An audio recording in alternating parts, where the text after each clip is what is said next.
Bonsoir à tous, au cœur de la mêlée, l'émission rugby de Sud Radio, la radio de la Coupe du Monde de rugby. Au sommaire ce soir, le journal de la Coupe du Monde, les dernières infos des Bleus bien sûr, au cœur de la mêlée avec un beau casting. Eric Bonneval, notre consultant qui est là, salut Eric. Bonsoir. Pierre-Henri Broncan qui sera notre invité, l'entraîneur adjoint d'Eddie Jones. On reviendra sur l'Australie et cette dernière semaine que les Australiens vont vivre. Et puis le chanteur Kali sera avec nous à partir de 20h30 pour nous faire partager sa passion sur le rugby, pour le rugby bien sûr, des cadeaux à gagner dans cette émission, qui je suis surtout, avec votre jeu Lucien Gasparac. Voilà, c'est parti pour ce magazine de la Coupe du Monde sur Sud Radio. Merci d'être avec nous au cœur de la mêlée. Sud Radio, au cœur de la mêlée.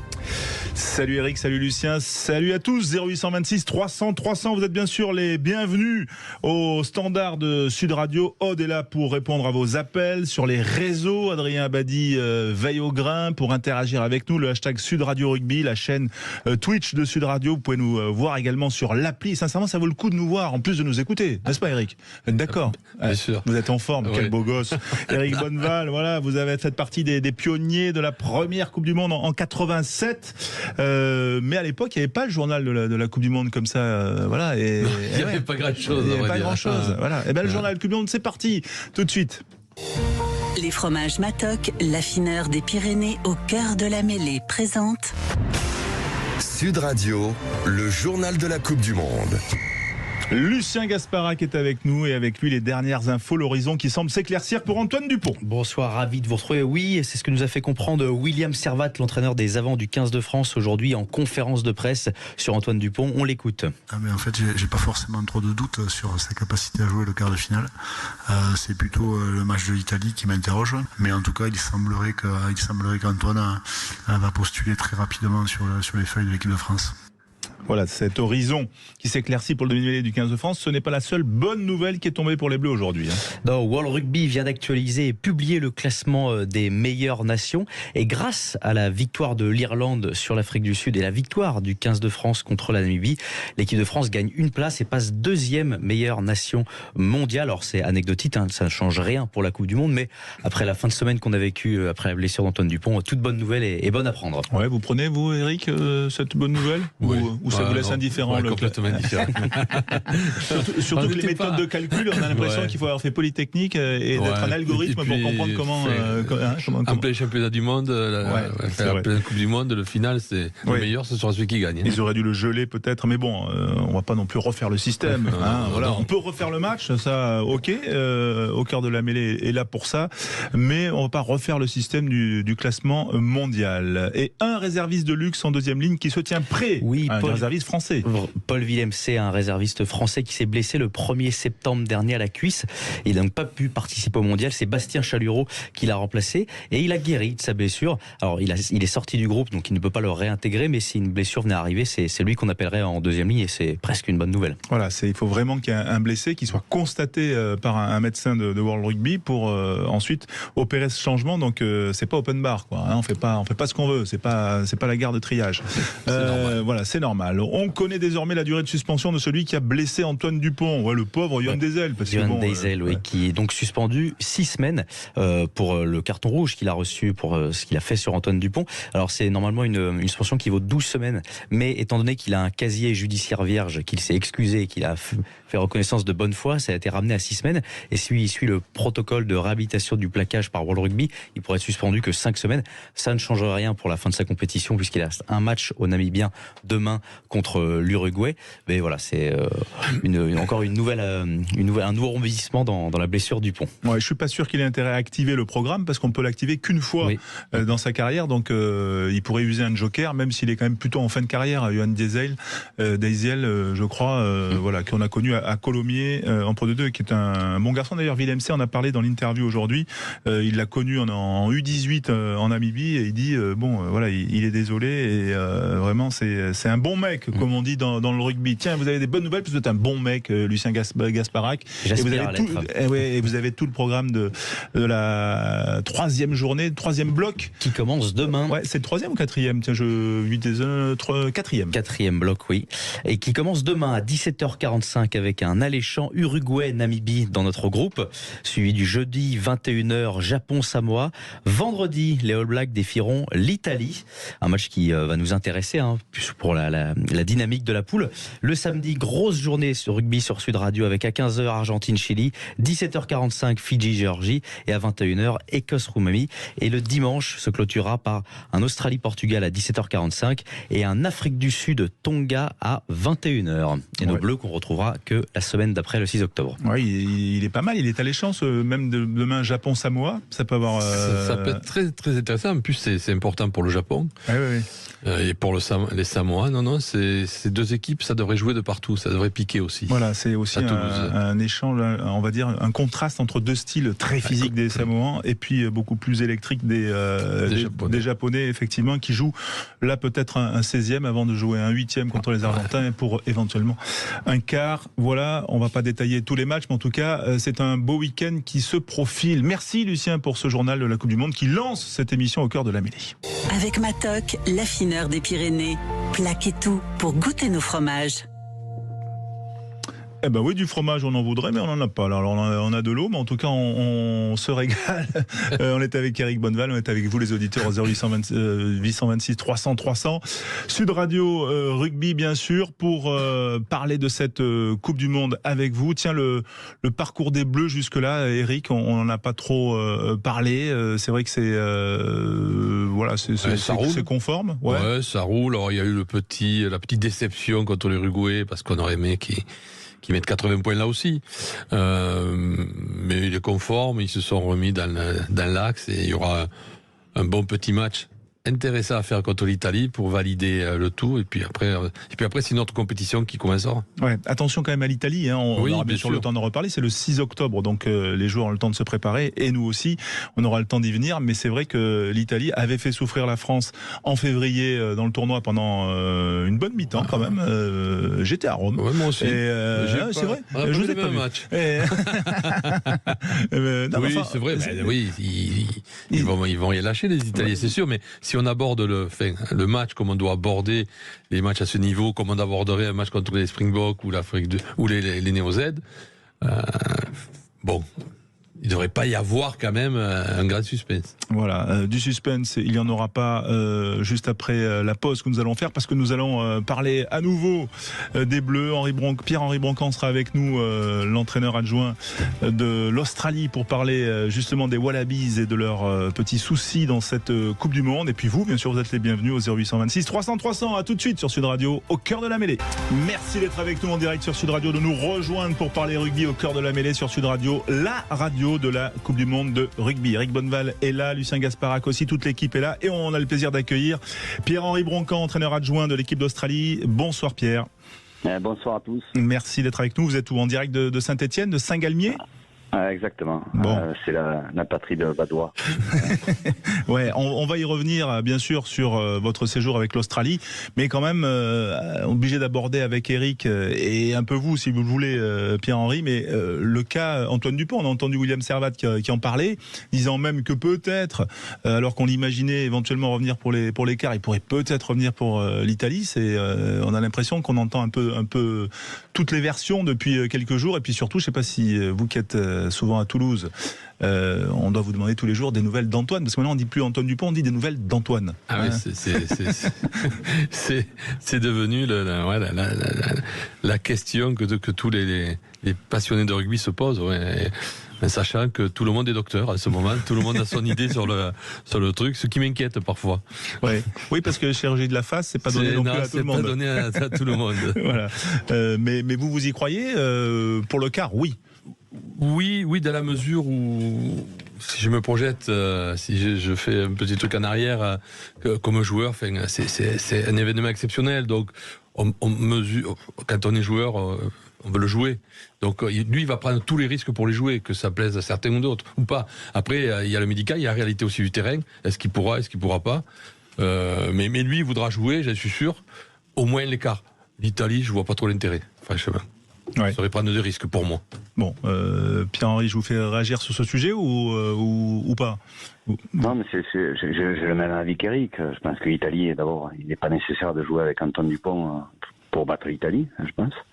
Après, quart de finale, oui. Après, si c'est face aux Sud-Africains, ouais, je pense que c'est aussi un risque vu l'intensité de la rencontre. Après, écoutez, je ne sais pas du tout quelle a été l'opération, comment ça s'est passé, qu'est-ce qu'il a eu exactement. Parce que là aussi, on a entendu le tout. Donc voilà. Et puis lui doit se le sentir aussi. Il voudra jouer. Est-ce qu'il se sentira capable de jouer? C'est autre chose aussi. Donc ça, il le verra un peu plus tard, je pense. Oui, effectivement, puisqu'il va bientôt réintégrer donc le groupe France, comme nous l'expliquait Lucien il y a quelques minutes. Revenons avec vous, Pierre-Henri Broncan, sur ces jours, on va dire, délicats que vit le rugby australien et que du coup, vous, le Gersois du staff d'Eddie Jones, vous êtes en train de vivre. Donc c'est difficile depuis dimanche soir, 40-6 défaites contre les Gallois. Comment se sont passés ces 3 jours depuis la défaite de Lyon dimanche? Mais on s'est entraîné dès le lundi, donc pour essayer d'évacuer au plus vite et de préparer au mieux notre dernière rencontre qu'on a jouée dimanche prochain contre le Portugal à Saint-Étienne, tout simplement parce que ce sera certainement la dernière rencontre et qu'on a besoin de passer une excellente dernière semaine en France et sur le terrain dimanche prochain. On a vu beaucoup de joueurs marqués, Skelton, les jeunes, les moins jeunes, voilà, qui étaient tristes, certains pleuraient même, hein, on peut le dire, avaient les larmes aux yeux en tout cas à Lyon. Est-ce qu'il a fallu justement réactiver, remonter le moral des troupes, parce que c'est une équipe qui est très jeune, celle que vous avez actuellement? Moi, c'est en tout cas le discours que j'ai tenu à ces jeunes joueurs, de leur dire dans 4 ans, ils ont une Coupe du Monde chez eux en Australie et il faut qu'ils bossent, bien sûr, pendant les 4 années qui vont arriver, mais sincèrement, il y a du potentiel. Après, aujourd'hui, c'était peut-être trop tôt pour ces jeunes joueurs. On parlait de Will Skelton, qui était un des joueurs, comme Tanila Tupou, notamment, pour encadrer ces jeunes joueurs. Malheureusement, ils ont été blessés en cours de Coupe du Monde. Donc, il a manqué aussi beaucoup de maturité autour de cette jeune équipe. Eric.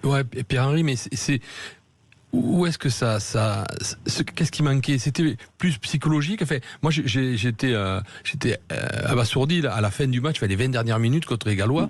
On a vu des mecs ils savaient même plus jouer au rugby, quoi. Tu te dis, c'est pas technique. Ils sont jeunes. À 20 ans, tu sais faire des passes, tu sais jouer au rugby. Je veux dire, c'est pas, t'apprends pas après. Mais on a eu l'impression qu'ils ont explosé dans la tête. C'est ça? Oui, mais parce que bon, pour avoir vécu là-bas en Australie, c'est un pays sans pression. Il n'y a aucune pression, mais dans la vie courante, il n'y a pas de pression. 25 millions d'habitants, 14 fois la France à peu près, la superficie. Donc du travail pour tout le monde, des conditions de vie idéales pour tout le monde, sincèrement, pour tous les Australiens. Et le rugby, c'est la même chose. 5 équipes professionnelles en Australie, un sport minoritaire, très loin derrière le rugby à 13, le football australien notamment, mais également derrière le football classique, derrière le cricket. Et ensuite, les joueurs australiens, ils disputent une compétition qui est le Super Rugby, avec que les Néo-Zélandais maintenant présents, plus une franchise fidjienne et une autre samoane. Donc il n'y a plus les Sud-Africains et les Jaguares qui étaient présents il y a quelque temps.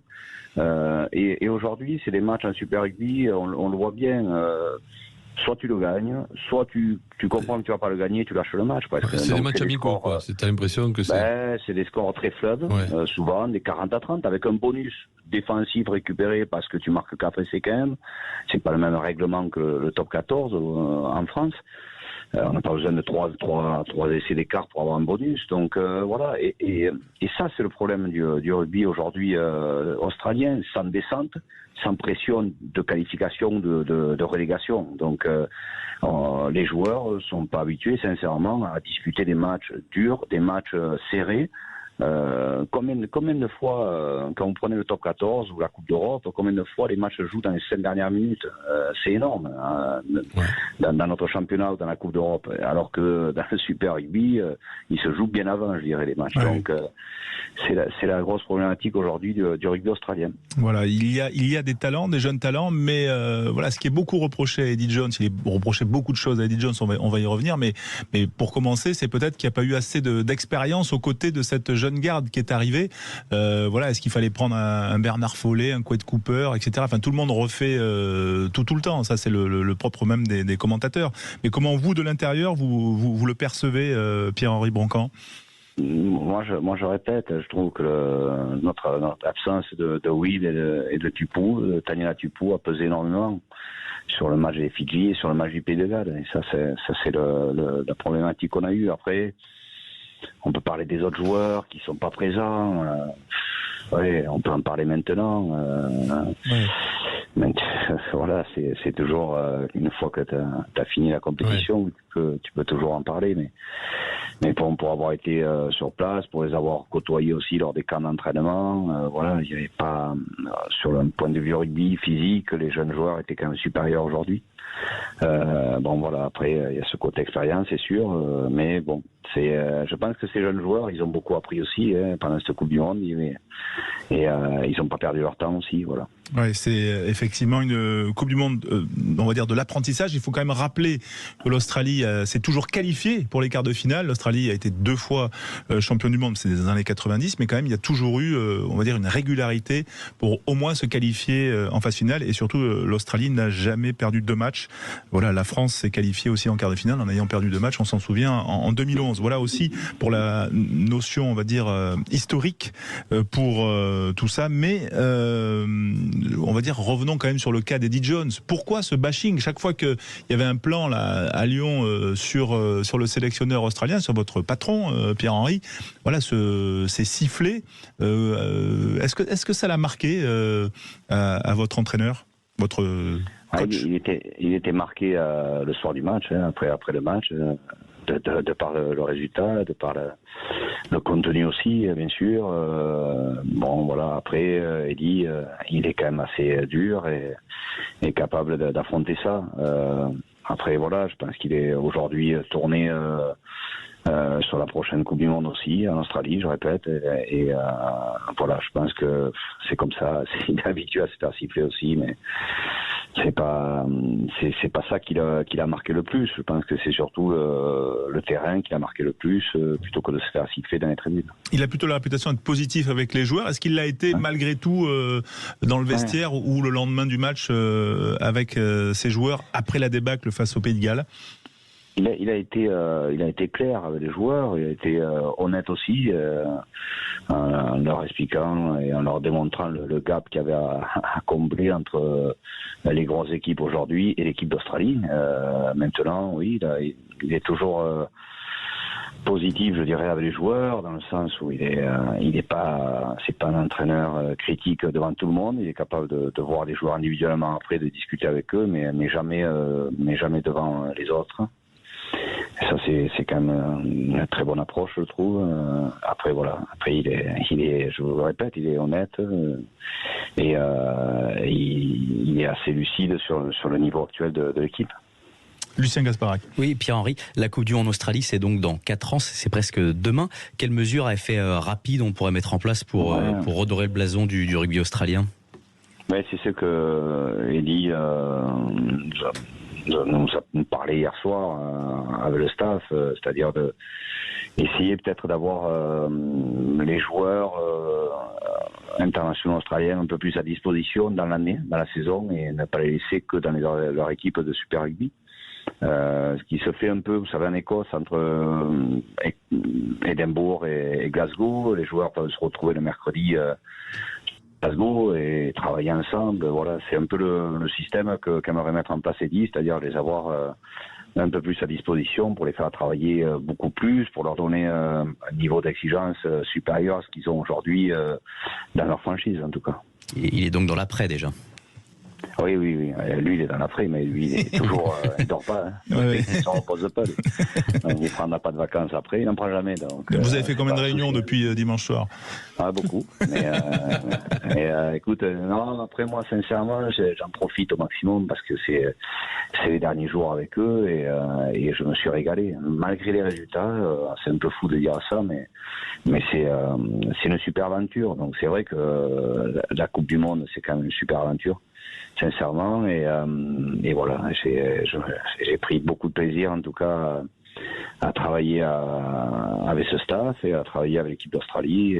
Et puis voilà. Si vous deviez retenir un truc à nous faire partager sur sur votre expérience, ça fait quoi, 4 mois ou 5 mois avec les Wallabies? Ouais, c'est ce qu'on a vécu à Mainland. On a passé 2 jours avec les Aborigènes. Et c'est quelque chose que je ne revivrai jamais, mais qui était extraordinaire dans un contexte vraiment différent de ce qu'on peut vivre actuellement, et avec des choses très simples, basiques, je dirais, mais qui font du bien. Qui font du bien quand on vit dans notre société, notamment avec tous ces réseaux sociaux, etc. Et tous ces chirurgiens, docteurs qu'on invente tous les jours, ou spécialistes. Mais je comprends pas, Pierre-Henri, vous avez les réseaux sociaux dans le Gers, vous? Nous, on ressemble un peu à Mainland, mais on évolue quand même dans le Gers, attention. Je le sais. Je vous charrie. Donc, on va vous retrouver où? Parce que bon, là, il y a le match du Portugal. Vous allez croiser Patrice Lagisquet, David Gérard. Ça, c'est sympa. Ouais, et après, vous allez, on va vous retrouver où? Eh bien, j'attends que François Trio veuille reprendre Condon et je repartirai dans le Gers entraîner Condon.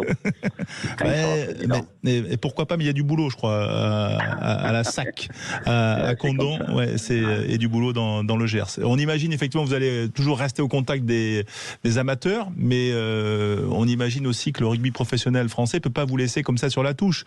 Vous qui êtes aussi passionné, qui avez scanné peut-être des milliers de joueurs jusqu'au fin fond des îles Fidji et Samoan, on peut pas vous laisser dans la nature, c'est pas possible, ça va pas durer longtemps, ça. Eh bien ouais, déjà je suis interdit de continuer avec Eddie Jones par ma femme, donc ça c'est la première chose. Donc après je vais voir on sait que je continuerai, mais bien sûr je vais continuer, mais on va attendre un peu. Bon, super. En tout cas, merci d'avoir été avec nous. Et je sais pas si Eric, tu as peut-être une dernière question pour Pierre-Henri ou un dernier mot. Non, mais qui profite. C'est vrai que ça va être extraordinaire quand même de vivre ça de l'intérieur, même si les résultats sont compliqués. Et c'est vrai que le rugby australien est en difficulté, mais pas que, parce que finalement, je ne sais pas si c'est arrivé que des équipes hémisphère nord, pendant les poules, battent. Les Blacks ont été battus par la France. Non, je crois que c'est la première fois qu'il y a autant l'Afrique du Sud de domination par l'Irlande. Et en poule. Ouais. Et l'Australie qui perd contre le Pays de Galles, quoi. Donc, mais tant mieux pour l'hémisphère nord. C'était souvent l'inverse, quand même. Hein. Ouais, c'est aussi Désolé, Pierre-Henri. C'est aussi le résultat d'une domination, entre guillemets, économique, peut-être qui s'exprime aussi au travers de cette première phase et de ces premiers matchs qu'on a vus, puisqu'on est à 24 matchs, je crois, dans cette Coupe du Monde. Merci, Pierre-Henri, d'avoir été avec nous. Félicitations pour ce parcours, cette expérience, et puis on va vous retrouver très vite à Condon ou ailleurs. Voilà, nous on est là, en tout cas, sur Sud Radio, au cœur de la mêlée. Allez, toutes mes amitiés. Et profitez bien pour ce dernier match qui sera à Saint-Etienne face au Portugal. Ce sera donc dimanche, ce week-end, et la dernière journée, parce que voilà, c'est aussi ça la Coupe du Monde. Il faut la terminer en beauté. Merci Pierre-Henri. À bientôt en tout cas. On se retrouve dans un instant avec notre invité d'honneur qui est le chanteur Kali, qui est avec nous, passionné de rugby, le Catalan Kali, voilà, qui va nous parler de sa Coupe du Monde, comment il la voit lui aussi. Restez bien avec nous. À tout de suite. Au cœur de la mêlée, au cœur de l'actualité, au cœur de la passion au rugby. Voilà, c'est sur Sud Radio, la radio de la Coupe du Monde de rugby, pour aussi attendre les matchs. Là, ça recommence demain. On vivra ça, bien évidemment, sur Sud Radio aussi tout le week-end. Eric Bonneval est avec nous, Lucien Gasparac, bien sûr. Et puis, vous les auditeurs au 0826 300 300, on va jouer dans quelques minutes avec le qui je suis. On ira également en Angleterre voir un peu comment se vit cette Coupe du Monde avec un Anglais passionné passionné qui a longtemps vécu en France, James, qui sera avec nous. Et puis, bien sûr, on reçoit des invités de marque. Kali est avec nous. C'est quand le bonheur, c'est tout de suite. Kali, salut Bruno. Hello, bonsoir tout le monde. Ouais, merci d'être avec nous, chanteur bien sûr, mais passionné de rugby, vous qui avez pratiqué en pays catalan quand vous étiez jeune, voilà, à l'époque où on jouait avec des ballons en cuir, des wallabies qui prenaient bien l'eau, Kali, et voilà, le seul chanteur qui, avant de rentrer sur scène, ça je l'ai vu, donc voilà, qui se motive avec ses musiciens comme si voilà, il était au milieu de ses avants, et qui a autant d'énergie qu'une équipe entière sur scène. C'est toujours un... Vous êtes en tournée là peut-être, Kali, ou tu es en tournée, on va se tutoyer. Ouais, j'arrive de la Réunion là, j'ai fait 3 festivals là-bas, c'était merveilleux. J'ai vu les premiers matchs de la Coupe du Monde à la Réunion, et puis je suis sur la route, ouais, toujours. Ouais, c'est un peu ma vie, quoi. Je suis en troubadour. Mais c'est vrai que si j'avais eu, je pense à ça, je me dis qu'à l'époque c'était pas professionnel, et je me dis que si j'avais été professionnel, ça aurait été magnifique d'aller voir tous ces pays. J'ai écouté parler de l'Australie, tout ça, d'aller visiter tous ces pays, d'aller jouer dans ces équipes-là. J'aurais fait ça, quoi. J'aurais voulu faire ça en tout cas. Ouais. Non, mais je plaisante pas sur la performance physique que tu fais sur scène. Je sais pas, c'est quoi ton record de longueur en concert, Kali? Parce que c'est non, mais si les gens ne te connaissent pas ou connaissent très peu de ton répertoire, à part un ou deux singles qu'on connaît, sincèrement, ça vaut le coup d'aller te voir sur scène. Je le dis, certes avec beaucoup d'amitié et trucs, mais c'est vrai que c'est une vraie performance. C'est quoi ton record de longueur où parfois t'as fait péter le chrono? Je crois que je veux dire que c'était il y a bien longtemps, c'était un bal de village en fait. Voilà, parce que moi je viens du bal de village et j'adore ça. Et chez moi, c'était des balles duraient 5 heures, et le dernier bal de village que j'ai fait avec un orchestre qui s'appelait Indigo, je me souviens. Au bout des 5 heures, je leur ai dit on reprend du début, on a refait 5 heures. Ah ouais, 5 heures. Moi je t'ai vu quand même faire un concert avec une attelle, je crois que c'était à l'Olympia, où tu t'étais pété le genou à la répétition. T'es d'accord? Ou la veille en faisant la fête, enfin un truc un peu comme ça. Ouais, non, sur scène, moi je m'étais cassé le genou, mais je me suis cassé quand même les 2 tibias, le genou, les côtes, la clavicule. Ouais, c'est des traces, c'est bien parce qu'en fait, j'espère dans mes vieux jours me dire, je pourrais raconter ça à mes petits enfants, quoi. Soit t'es pas solide, soit t'es pas doublé par un cascadeur. Hein. Ça c'est. Bon, on va revenir quand même à cette Coupe du Monde de rugby, parce que voilà, comment toi tu vis par exemple un peu tout cet engouement autour de l'équipe de France, voilà, qui est monté depuis 4 ans, et comment tu l'as vécu, et qu'est-ce que tu penses de la performance des Bleus depuis le début? Je trouve ça merveilleux parce qu'en fait, avec tout ce staff autour de Galtier, je trouve vraiment que c'est une vraie équipe, c'est sérieux, rien n'est laissé au hasard. Et en même temps, je vois tous ces jeunes qui arrivent. Moi, je les avais vus dans les moins de 18, quoi. Un des plus beaux matchs que j'ai vus, c'était Aimé Giral. Ils avaient battu d'ailleurs en demi-finale, quand ils sont champions du monde. Ils avaient battu 2018. Ils avaient battu les Blacks. Et c'était tout le jeu à la main, c'était un des plus beaux matchs de rugby. Et il y avait déjà ces jeunes-là, donc ils sont déjà champions du monde. Il y en a plein qui sont champions du monde et qui arrivent là avec. C'est pas tout nouveau pour eux. C'est un esprit de gagne, et ils sont là pour gagner, quoi. Et ce que je trouve merveilleux, c'est que c'est une vraie. On parle évidemment de Dupont, mais je me dis que avec ou sans Dupont, ils seront champions du monde parce que c'est une équipe bulldozer qui va gagner ses matchs, et ça va être merveilleux. Et puis en plus, j'ai ce souvenir, moi, encore une fois, je parle de l'USAP, parce que c'est mon club, mais j'ai ce souvenir, on est en 2009 quand on est champion de France, on a Carter, qui est quand même le plus grand joueur du monde à l'époque, et qui se blesse au bout de 5 matchs, et on se dit, c'est terminé. Et il est resté avec eux, il les a motivés, et je pense que s'il n'avait pas été là sur le banc de touche tout le long de la saison, on n'aurait pas été champion de France, quoi. Donc je le vois comme ça. Ouais, c'est un parallèle intéressant, Eric Bonneval. Oui, l'impact psychologique que peut avoir un leader comme ça sur un groupe, même quand il est en jeu. C'est évident. Il y a eu 2011 chez les Blacks, où Carter, encore lui, se blesse au premier match. Mako a le pied cassé, et c'est une équipe qui arrive au bout du bout quand même à battre malheureusement les Français. Donc effectivement, il y a des leaders, il y a des joueurs exceptionnels, des joueurs hors normes.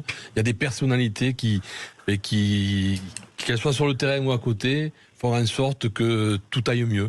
Et c'est sûr que Dupont en fait partie. Ouais, et en plus, bien sûr, et en plus, moi, ce que je trouve, c'est qu'il y a quelque chose qui s'écrit. J'ai l'impression qu'il y a quelque chose qui s'écrit, c'est-à-dire que on voit Dupont. Il y a des mômes qui s'identifient direct à Zidane comme à Dupont aujourd'hui. Et puis,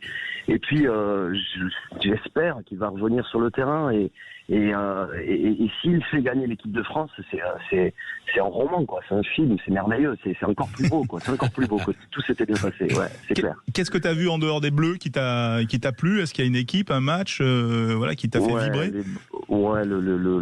L'Afrique du Sud, Irlande, c'est quand même, waouh. Là, on se dit, parce qu'il y a beaucoup, je trouve qu'il y a cette polémique autour de comment tous les 4 meilleures équipes se retrouvent en quart, peut-être, sûrement.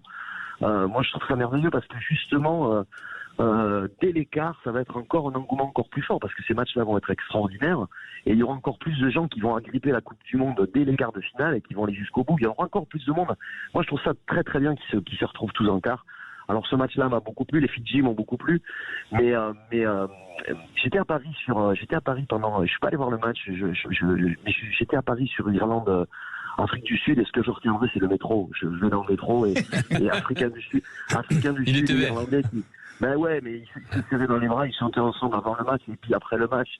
Et j'avais des frissons. Je me suis dit, mais le rugby, c'est ça. Est-ce qu'on verrait ça en match de foot? Je suis pas sûr, quoi. Donc c'est tout ça qui me touche énormément. Cette Coupe du Monde de rugby, elle rassemble vraiment et elle va donner envie à des mômes d'aller, et surtout à des parents d'aller faire croquer ce sport. C'est clair, parce que c'est un sport d'amitié pour la vie. C'est un sport vraiment, pour moi, c'est le plus beau sport du monde pour ça. Parce que évidemment, quand les gens regardent le match à la télé, ils se disent, waouh, moi, j'avais des gens à côté qui disaient, mais ils se font mal, quoi. Mais non, ils se font mal parce que l'autre à côté n'aura pas mal grâce à celui qui se fait mal. Et puis à la fin, ils vont se serrer très fort et ça va être, c'est juste extraordinaire. Moi, je le vis d'une manière extraordinaire, cette Coupe du Monde. Ouais. Ouais, vous aviez vécu la première 87. Vous étiez où? Parce qu'il y avait un certain Eric Bonneval qui l'a disputé, malheureusement.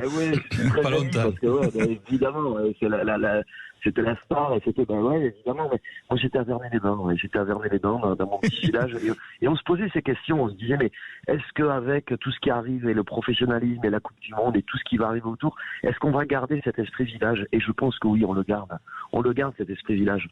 Il est toujours là, quoi, et c'est ce qui me plaît, c'est-à-dire que je crois que le rugby n'a pas dérapé. Il n'a pas dérapé et c'est un exemple, encore une fois, parce qu'avec tout ce qui peut se passer, avec tout l'argent qu'il peut y avoir autour, tout ce qui peut arriver, quand on est sur le terrain, Alors j'ai quelques regrets avec l'arbitrage vidéo. Il y a quand même quelque chose qui me dérange un petit peu. Ce qu'ils ont rajouté là, le bunker, le bunker. Mais le coup que prend Dupont, à un moment l'arbitre le voit directement, il doit mettre le rouge direct. Le fait de dire on va attendre 8 minutes avant de voir si c'est en rouge, ça peut non, c'est un coup qui est dangereux, qui est interdit, et directement on doit pas passer par la case 8 minutes, quoi. C'est direct pour montrer que c'est complètement interdit. Il peut pas y avoir de est-ce que c'était dangereux? On tergiverse pas. Non, on l'avait tous vu, et puis si on tergiverse, ça peut donner des idées à d'autres, quoi. Non, c'est pas bien. Ça, c'est pas bien pour moi. Ouais. Bon, ce qui est bien, c'est le prochain concert. C'est quand pour vous? Le prochain concert, je vais jouer. Je vais faire une tournée là avec Steve Nive. C'est le pianiste d'Elvis Costello qui est avec moi. Je fête les 20 ans de mon premier album, L'amour parfait. Donc je pars avec lui sur pas mal de dates. Donc voilà, je suis sur la route en fait. Mais ce qui est bien, c'est que je peux même pas répondre parce que je prends le train et je vais ou le tourbus et j'adore me réveiller là où je vais jouer et puis on joue à fond et puis après on se réveille ailleurs. Et parfois en allant prendre le train, vous prenez le métro et du coup il y a des supporters qui vont au Stade de France. Kali, merci en tout cas, c'était un plaisir de t'avoir avec nous en direct sur Sud Radio pour parler de rugby, de cette Coupe du Monde, voilà, qui fait vibrer. Bravo pour cette émission. Merci à toi en tout cas, et voilà, on est là jusqu'à fin octobre minimum, donc on n'hésitera pas à te ressolliciter pour justement partager cette passion. Merci Kali, à bientôt. Sud Radio, au cœur de la mêlée. Lomu steps outside, he's still not down, he's over! Lomu This is the one. It's coming back for Johnny Wilkinson. He drops for World Cup glory. It's over. He's done it. Johnny Wilkinson. Ouais, Johnny Wilkinson est une légende. Eric Bonneval en est une du rugby français. Voilà, vous n'avez pas marqué de drop en finale de la Coupe du Monde, mais enfin quand même, vous avez disputé la première Coupe du Monde, donc c'est quand même pas mal. Les légendes, on accueille Paul Perrier qui est avec nous. Juste quand même pour vous, quel est le joueur qui pour l'instant est le plus marquant pour toi, Eric, depuis le début, qui justement pourrait marquer la Coupe du Monde? On a vu le quintuplé d'Arundel contre les Chiliens. Voilà, qui va rentrer dans la légende? Je sais pas. Sur ce début de... Ça m'embête parce qu'il y a Sexton qui m'énerve. J'ai du mal. Mais sur le début, il y en a un qui a son niveau étonnamment. Enfin, c'est quand même exceptionnel, Sexton. Hein. Alors je sais pas jusqu'où il va aller. J'ai pas envie qu'il aille très loin. Trop voilà. haut. Ouais, mais c'est vrai qu'il est. Il répond présent. Il répond présent. Voilà, malheureusement, entre guillemets. Pour l'instant. Si on se passe avec la casquette française. Bonsoir Paul Perrier. Bonsoir François.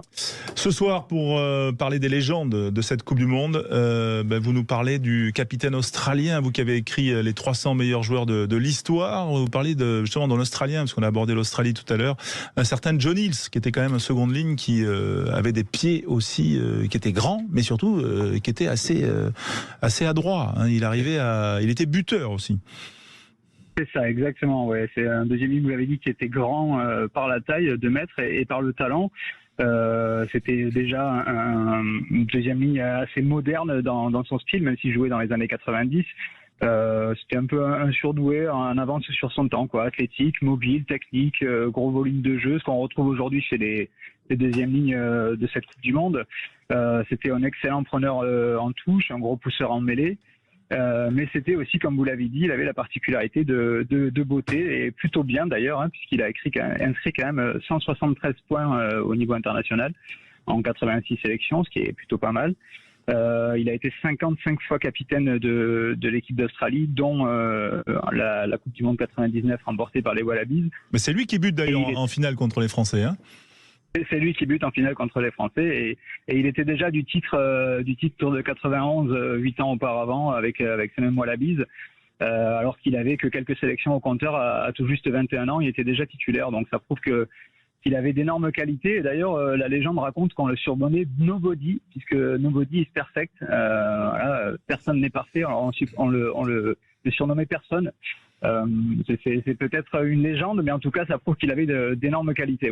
Ouais, super joueur, effectivement, John Hills, voilà, légende de la Coupe du Monde, et c'est ce genre de talent qui a un peu fait défaut jusque-là aux Australiens qui, dans cette décennie des années 90...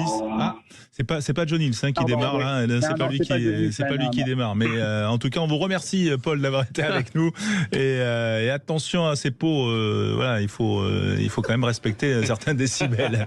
Allez, merci Paul d'avoir été avec nous. Et on se retrouve dans un instant. Tiens, on ira en Angleterre, terre de rugby, pour retrouver James qui va nous parler de la Coupe du Monde vue de l'Angleterre. Et puis on aura bien sûr Qui je suis avec des cadeaux. Vous appelez au 0826 300 300. Odella pour accueillir vos appels. À tout de suite.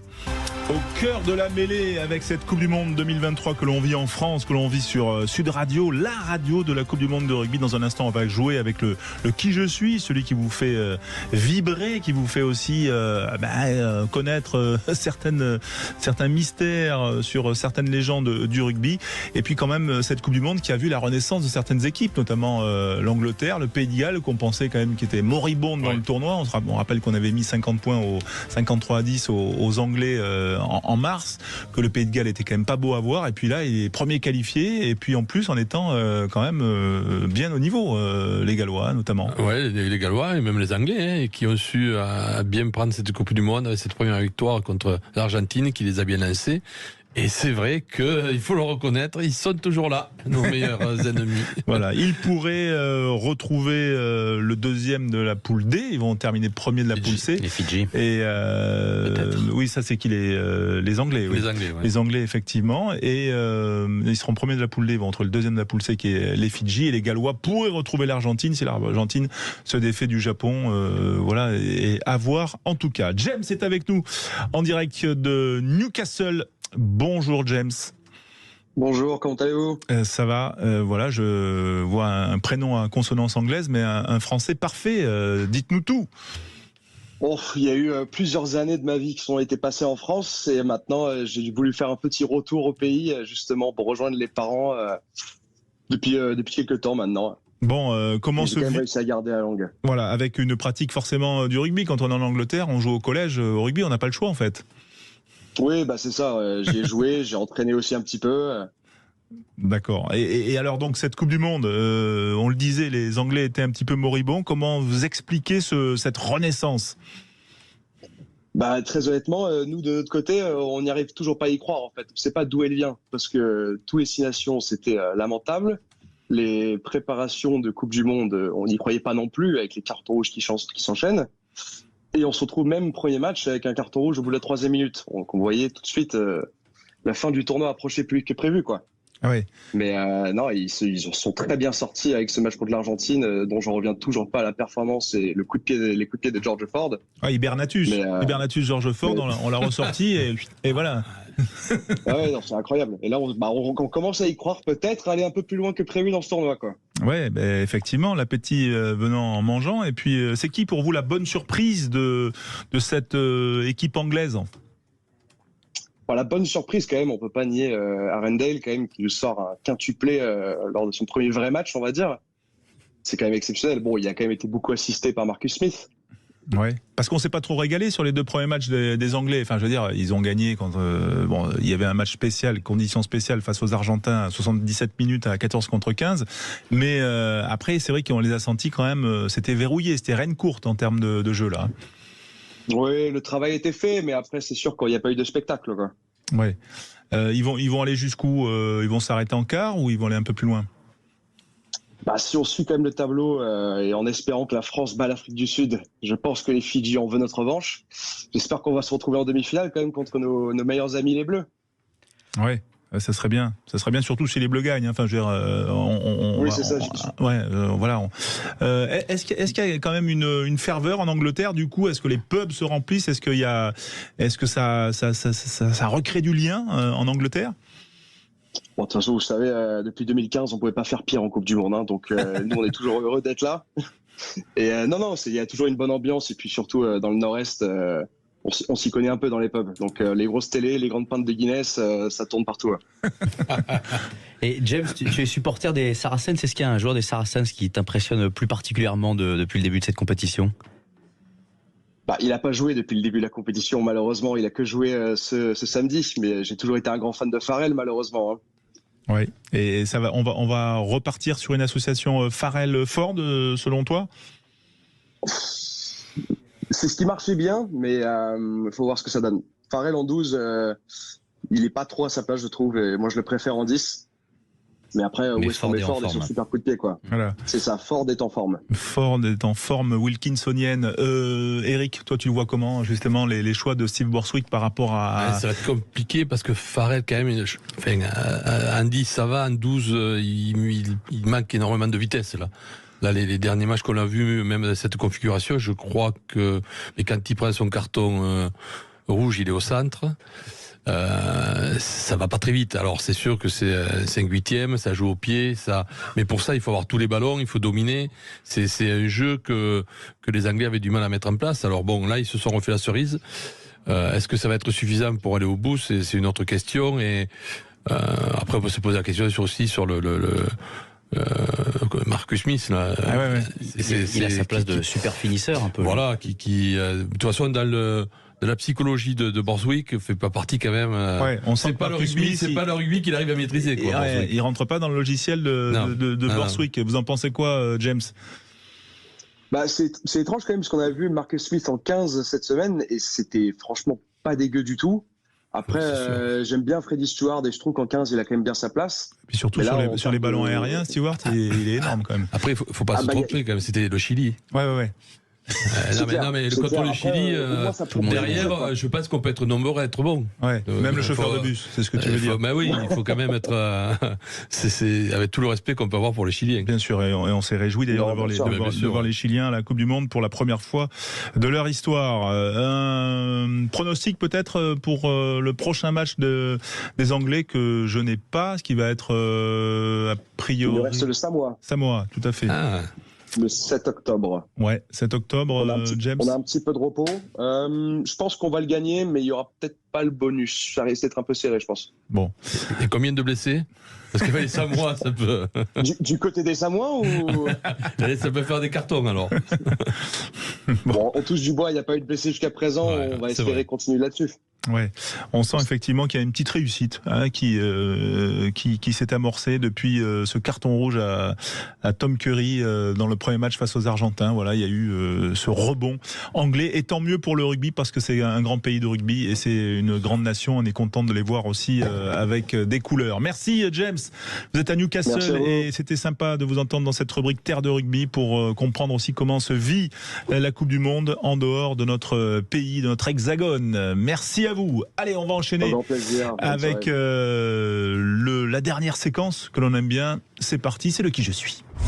Sud Radio, la radio de la Coupe du Monde de rugby. Alors, puisqu'on ne se connaît pas, présentez-vous. Présentez-vous. Les gars, qui je suis? C'est moi.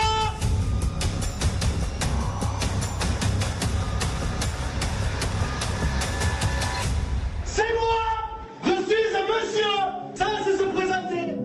Deux auditeurs ont appelé au 0826 300 300 pour jouer avec Lucien Gasparac, au Qui je suis. Rappel des règles. Sébastien de Coudou et Nicolas de Saint-Paul-les-Dax ont composé le 0826 300 300. Ils vont peut-être pouvoir remporter un ballon Gilbert estampillé Sud Radio. Bonjour à tous les deux. Bonjour. Bonjour. Alors je rappelle les règles, même si c'est le jeu le plus connu de France et que vous avez sûrement déjà entendu parler. Je vais donner des indices au fur et à mesure et le premier à trouver le joueur auquel je fais allusion remporte un point. Cela se joue en 3 points. Règle importante, il faut bien me donner le prénom avant de donner le joueur pour différencier celui qui a la bonne réponse. Est-ce que vous êtes prêts, messieurs ? Eh ben oui, c'est parti. Oui, bien sûr. À mon top, je suis le sosie de Monsieur Indestructible. J'ai longtemps entraîné au Stade Toulousain. Je joue talonneur, mais j'ai aussi joué un peu 3e ligne centre. Je me suis gravement blessé au cervical durant ma carrière. Je viens de Saint-Gaudens. J'ai été le talonneur de l'équipe de France lors de la Coupe du Monde 2011. J'entraîne actuellement les avants du 15 de France. Nicolas Servat. C'est un point pour Nicolas. William Servat, Monsieur Indestructible. Effectivement. En blond. On y va, messieurs, pour le deuxième point, déjà décisif. Top. J'ai longtemps porté un maillot jaune et j'ai également pris beaucoup de cartons jaunes. Je pouvais jouer 2e ligne ou 3e ligne. Je suis célèbre pour ma phrase « C'est pas un plaquage, Pierre. J'étais un international canadien, moi aussi, né en 1978. Je jouais à Clermont-Ferrand. J'ai entraîné à Oyonnax et à Aix-en-Provence. Mon prénom, c'est Jamie. Messieurs, est-ce que quelqu'un a une bonne réponse? Sébastien Jelly Rolls, non? C'est pas ça. C'est manqué pour tous les deux. On continue. C'était qui alors? Oui, c'était qui? C'était Loli, c'était Lola. Non, c'était Jamie Cudmore, évidemment. Oui, effectivement, j'étais pressé d'enchaîner sur la troisième question. Le temps nous guette. Top. Mon nom de famille est un animal souvent associé au rose. Je joue 2e ligne, mais aussi 3e ligne. Je joue au Stade Toulousain. J'ai aussi joué au London Wasps. Je suis le 2e ligne du 15 de France. J'étais d'abord numéro 4, mais après la blessure de William C, on m'utilise maintenant en numéro 5. Mon prénom c'est Thibaut. Mon animal est souvent associé au rose sur une seule patte. Je rame. Nicolas. Nicolas peut-être sur le gong. Flamand. Comment? Ah ouais. Thibaut Flamand.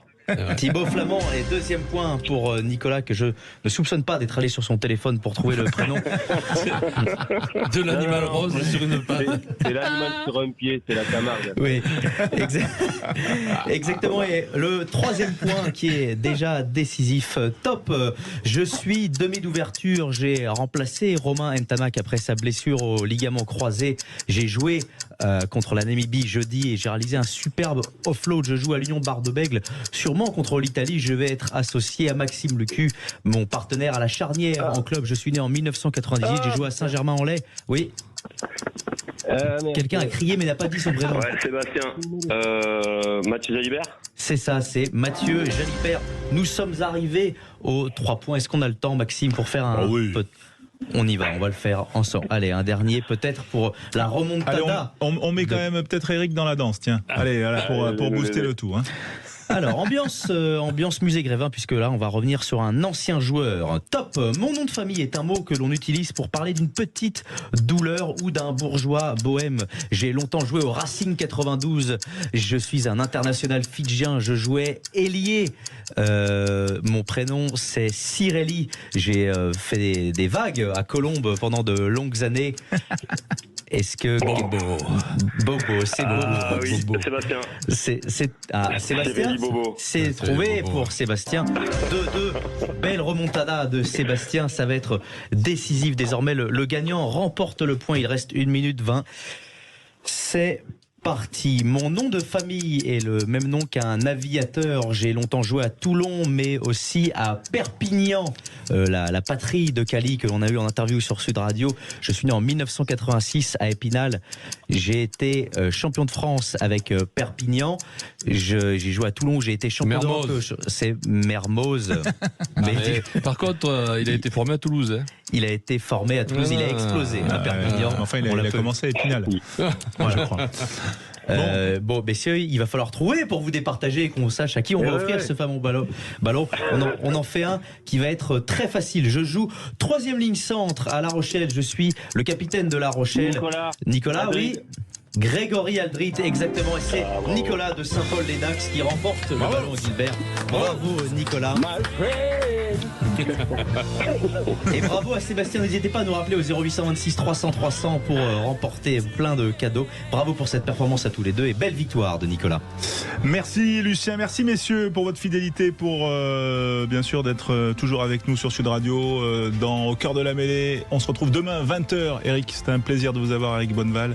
Et puis Maxime Sénat et Adrien Abadi, Aude qui est avec nous au standard. Vous êtes toujours les bienvenus. On se retrouve avec Jacques Pessis dans un instant pour les clés d'une vie. Excellente soirée sur Sud Radio.